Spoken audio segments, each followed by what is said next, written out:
Setelah kemarin telah berhasil membuka cabang mie, sekarang suasana kantor kembali menjadi serius, terutama di tempat meeting para petinggi kantor mengenai akan datangnya investor asing yang akan menginvestasikan uangnya ke perusahaan pabrik bus milik Tony. Dan para petinggi kantor sedang bermusyawarah. Terima kasih semua. Sebelumnya saya mengapresiasi kalian semua karena telah bekerja sama dengan baik dalam proses pembangunan mie ayam cabang yang kedua. Tetapi hari ini kita akan kedatangan tamu dari luar negeri atau yang biasa kita sebut investor asing yang akan menginvestasikan dananya ke perusahaan kita. Seperti itu. Tetapi sebelumnya saya meminta untuk wakil manajer menunjukkan jurnal umum dari tanggal 1 September sampai 13 September. Nah, di sini bisa kita lihat data untuk jurnal umum di bulan September pada tahun 2021. Saya berikan waktu sesaat untuk kita melihat data dari jurnal umum ini. Saya ini menerangkan pada beberapa tanggal. Salah satunya tanggal 13. Kas kita berkurang sebesar 30 miliar rupiah karena kita belikan perlengkapan sebesar 30 miliar juga. Berarti kas perusahaan kita itu berkurang di kredit sebesar 30 miliar dan bertambah di perlengkapan di debit sebesar 30 miliar ya. Berarti kita membutuhkan dana dari investor asing sebesar 30 miliar, betul? Betul, Pak.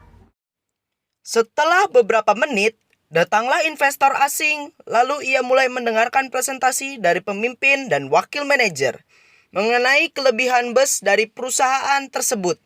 Investor asing tersebut mendengarkan menggunakan mesin penerjemah. Selamat pagi Tuan dan Nyonya. Hari ini saya akan mempresentasikan produk kita di bidang otomotif. Salah satunya adalah bus. Jadi, kelebihan di bus kami ini menggunakan mesin kecepatan yang didasarkan oleh rumus GLBB. Kenapa produk kami menggunakan rumus GLBB? Nah, sebelum itu saya tampilkan dulu ya rumus GLBB-nya seperti ini. Nah, lanjut seperti tadi. Nah, mengapa kita menggunakan rumus GLBB? Karena kecepatan sebuah kendaraan, salah satunya adalah bus, tidak akan pernah selalu sama atau tidak pernah selalu konstan. Seperti hukum Newton 2, bahwa percepatan suatu resultan gaya yang bekerja pada suatu benda berbanding lurus dengan sebuah resultan gaya dan berbanding terbalik dengan massa benda. Hal ini berbicara tentang percepatan loh ya, bukan kecepatan. Nah, selain berhubungan dengan hukum Newton 2, hal ini juga berhubungan dengan energi kinetik, di mana energi kinetik adalah energi yang dihasilkan oleh gerakan suatu benda. Seperti itu. Dilanjutkan oleh wakil manajer. Selain kecanggihan mesin penghitungannya dan kecepatan bus kami juga memiliki fasilitas yang bagus. Salah satunya adalah kursi pijat otomatis. Teknologi ini akan mendapat kenyamanan konsumen karena akan merelakskan sendiri otot dan juga dapat menjadi relaksasi. Karena otot dan sendi yang bisa menjadi tegang itu dapat membahayakan saat berkendara. Maka dari itu kita membuat inovasi ini. Teknologi ini juga dapat memijat di ke-33 ruas tulang belakang kita dan juga dapat memijat dari bongol tulang lengan atas sampai pergelangan tangan. Betul sekali yang dikatakan oleh wakil manajer, bahwa otot lurik dan tulang terhubung langsung. Nah, mesin kami ini nih, atau kursi pijat otomatis kami ini dapat memijat otot lurik yang berhubungan langsung loh dengan tulang.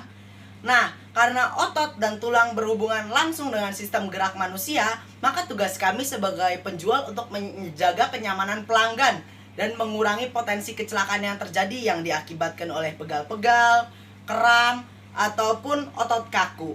Nah, sebelum itu saya izin untuk kembali ke tempat duduk dulu. What do you think about our product? Attention please. Well, my opinion about your product is very good. Yes sir, of course. Now would you like to cooperate with our company? Okay, I will invest my money for your company. Thank you sir. Can I give you to company account number for you to transfers? Yes, please. Nice to work with you, sir. I am sure this product will grow rapidly.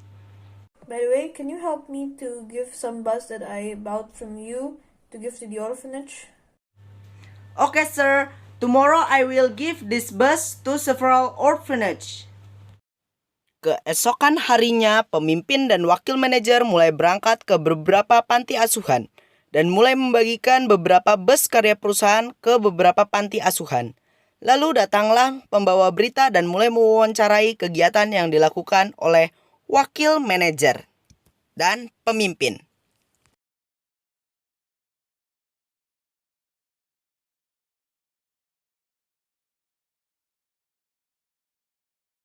Oke Pak, saya ingin bertanya, apa yang membuat Anda ingin membagikan beberapa bus tadi untuk perusahaan tersebut? Sebenarnya ada investor asing yang menginvestasikan dananya ke perusahaan kita. Dan ia juga membeli beberapa produk kita, salah satunya adalah bus. Dan ia meminta kita untuk bus-bus yang ia beli untuk dibagikan ke berbagai panti asuhan yang ada di sekitar perusahaan kita.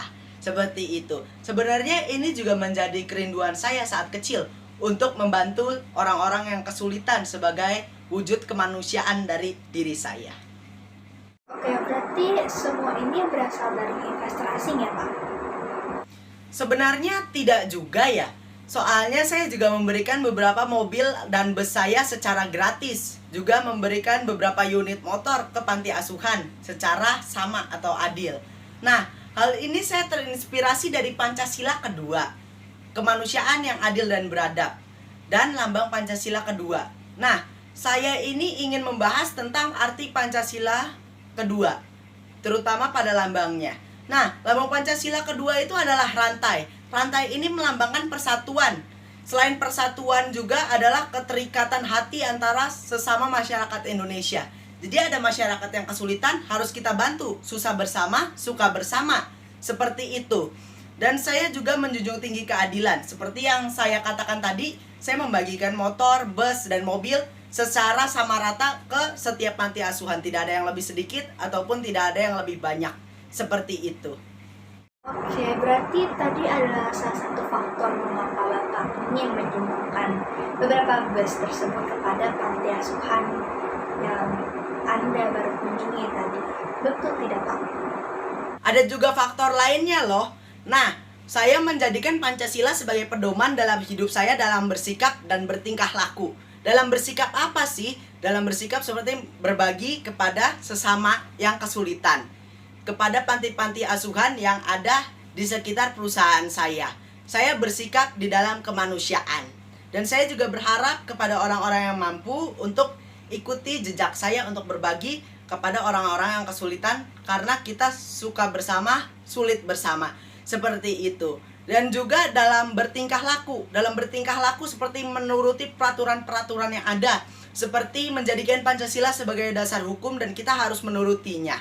Nah, selain hal itu juga saya menghimbau untuk masyarakat untuk menjadikan Pancasila sebagai dasar hukum dari segala hukum, dan juga untuk menjadikan Pancasila semangat untuk kita untuk memajukan Indonesia agar Indonesia lebih baik. Kita bersama, kita bisa. Terima kasih. Terima kasih atas inspirasinya, ini sangat amat menginspirasi saya dan mungkin beberapa penonton juga terinspirasi bahwa kita sebagai warga negara harus menunjukkan Pancasila dan kehidupan kita sehari-hari. Contohnya seperti yang Bapak contohkan tadi. Oke. Terima kasih banyak ya Pak.